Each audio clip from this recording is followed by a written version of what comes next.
Hello everyone.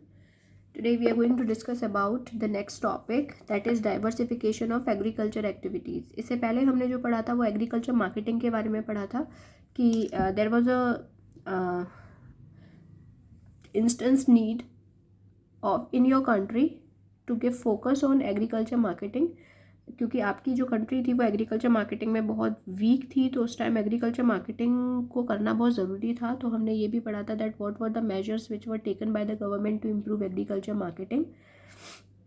अब हम next पढ़ेंगे डाइवर्सिफिकेशन ऑफ एग्रीकल्चर एक्टिविटीज़, क्योंकि जब आपका देश एकदम इंडिपेंडेंट हुआ था तो उस टाइम पर most of the people were engaged in agriculture, क्योंकि हमारे पास वही एक सोर्स था फॉर अर्निंग, राइट. तो हमने क्या किया कि अपनी एग्रीकल्चर एक्टिविटीज़ को डाइवर्सिफाई कर दिया. डाइवर्सिफाई मतलब बहुत सारे शिफ्ट कर दिया क्रॉप फार्मिंग को to other areas of production and employment. सिर्फ एग्रीकल्चर पर ही फोकस नहीं किया. हमने कहा कि एग्रीकल्चर तो लोग जो कर रहे हैं वो करेंगे, लेकिन जो एक्सेस पॉपुलेशन है हमारे पास उसको अदर एक्टिविटीज़ में इंडल्ज किया जाए, जिससे कि हमारा प्रोडक्शन भी हो और लोगों को एम्प्लॉयमेंट भी मिले. तो diversification of agriculture activities means it refers to the shift from crop farming. सिर्फ हमें फार्मिंग नहीं करनी है, we have to focus on other areas of production and employment. जैसे आपकी प्राइमरी इंडस्ट्रीज़ होती हैं लाइक फिशरीज, हंटिंग, है ना, extractive industries, genetic industries, animal husbandry, वो सारी चीज़ें किस में आएंगी? डाइवर्सिफिकेशन ऑफ एग्रीकल्चर एक्टिविटीज़ में. एग्रीकल्चर पर नहीं ध्यान देना हमको, एग्रीकल्चर के लिए तो बहुत सारे लोग ऑलरेडी हैं, but we have to focus on other primary activities, primary industries, right, जिससे कि हमें और ज़्यादा सोर्सेज देखने थे कि हम कहाँ से प्रोडक्शन कर सकते हैं. तो we can say that it raises the level of income and reduce the over burden on agriculture. इससे क्या हुआ? डाइवर्सिफिकेशन ऑफ एग्रीकल्चर से लेवल ऑफ इनकम लोगों का इंक्रीज होने लगा और जो ओवर बर्डन था एग्रीकल्चर वो धीरे धीरे रिड्यूस होने लगा.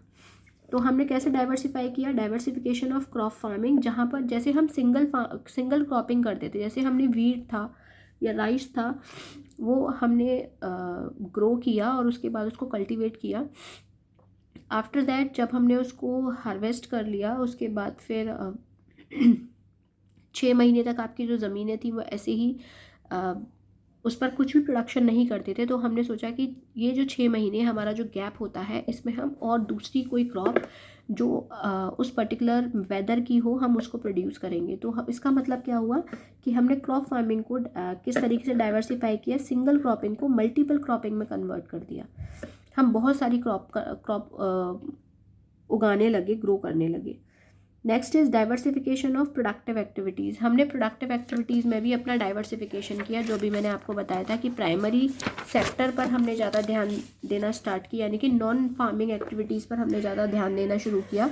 जैसे मैंने आपको बताया था एनिमल हस्बेंड्रीज है, फिशरीज़ है, हॉर्टिकल्चर. हॉर्टिकल्चर हम उसे बोलते हैं ये जो आपके फूल पत्ती वगैरह जो इनका प्रोडक्शन होता है that is called horticulture, right. तो ये सब हमारा फोकस इन सारी चीज़ों पर बहुत ज़्यादा हो गया था कि हम अगर इन चीज़ों पर ध्यान दें तो हमारा प्रोडक्शन इंक्रीज़ हो सकता है.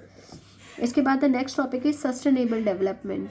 सस्टेनेबल डेवलपमेंट का मतलब होता है एक ऐसा डेवलपमेंट जिससे कि प्रेजेंट जनरेशन भी किसी चीज़ को यूज़ करे विदाउट हार्मिंग फ्यूचर जनरेशन. यानी कि हम उस चीज़ को यूज़ करें और यूज़ करने के बाद उसको ऐसा छोड़ें कि हमारी जो फ्यूचर जनरेशन है उसको यूज़ कर सके. ऐसा ना हो जैसे आजकल आप देखते हैं कि हम we are using poly bags, हम बहुत पॉली बैग्स का यूज़ कर रहे हैं and what we are doing, we are dumping out in the lands and all these things. तो वो डंप नहीं होती है, वो हमारी जो लैंड है उसमें आपने देखा होगा आजकल वाटर लेवल कितना डाउन होने लग गया है. And this is the reason behind why the water level is down, because of that polythenes and the poly bags sealed our land. वो हमारी लैंड को सील कर देती हैं जिससे कि पानी और हमारे मिनरल्स हमारे तक नहीं पहुंच पाते हैं. तो what we are doing, we are not developing sustainably. हम सस्टेनेबल डेवलपमेंट नहीं कर रहे हैं, हम सिर्फ प्रेजेंट जनरेशन के बारे में सोच रहे हैं, फ्यूचर जनरेशन के बारे में नहीं सोच रहे हैं. तो सस्टेनेबल डेवलपमेंट का मतलब होता है it refers to the development of present generation without harming future generation. Means अगर मेरे पास कोई चीज़ है तो मैं ऐसे यूज़ करूँ कि मैं भी उसको यूज़ कर लूँ और मेरी भविष्य में आने वाली मेरी जो जनरेशन है वो भी उसको यूज़ कर पाए. That is called sustainable development. तो इसका भी बहुत नीड है हमारी कंट्री में, और उस टाइम भी बहुत ज़्यादा नीड थी जब आपका देश एकदम से इंडिपेंडेंट हुआ था। तो उसके लिए हमने क्या किया, ऑर्गेनिक फार्मिंग करना स्टार्ट किया। ऑर्गेनिक फार्मिंग क्या होती है, एक ऐसा process by which we can produce the food naturally without use of chemical और फर्टिलाइजर्स और high yielding variety seeds.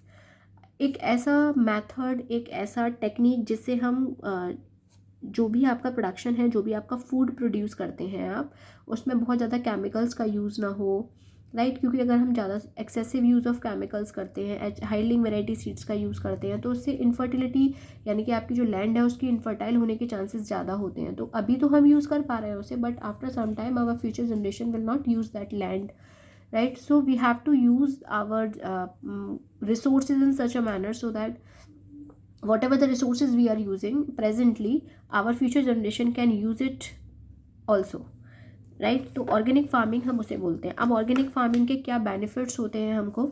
So first one is eco friendly. आपकी जो ऑर्गेनिक फार्मिंग होती है वो इको फ्रेंडली होती है, इससे हमारे इन्वायरमेंट को कोई नुकसान नहीं होता है। Next is less expensive method. इसमें बहुत ज़्यादा पैसा खर्च नहीं होता है, सारी चीज़ें नेचुरल होती हैं। जैसे केमिकल फर्टिलाइजर्स वगैरह होते हैं, इनमें बहुत सारा केमिकल्स होता है और बहुत महंगे आते हैं ये। लेकिन जो हमारी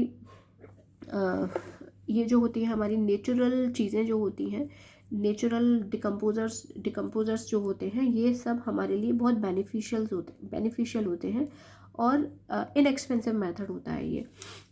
next is labour intensive technique. Labour intensive technique यानी कि केमिकल फर्टिलाइजर्स में तो होता क्या है कि सारा मशीन्स के थ्रू काम हो जाता है, और इनऑर्गेनिक फार्मिंग में मशीन्स के थ्रू काम करते हैं हम लोग। लेकिन यहाँ पर लेबर इंटेंसिव टेक्निक होती है, यहाँ पर रोज़गार भी मिलता है लोगों को, एम्प्लॉयमेंट अपॉर्चुनिटीज़ भी मिलती हैं, और साथ साथ हमारा काम भी अच्छा होता है ऑर्गेनिक फार्मिंग में। Next is increases income of the farmers. Farmers की इनकम इंक्रीज होती है। As I told you that it is a labour intensive technique, तो हमें बहुत सारे लोगों की ज़रूरत पड़ती है ज़मीनों पे काम करवाने के लिए। तो इसलिए the income of the farmers will increase and ultimately the standard of living of the people also increases, for which we can say that the rural development will take place. इससे गाँव का जो है वो डेवलपमेंट भी होता है।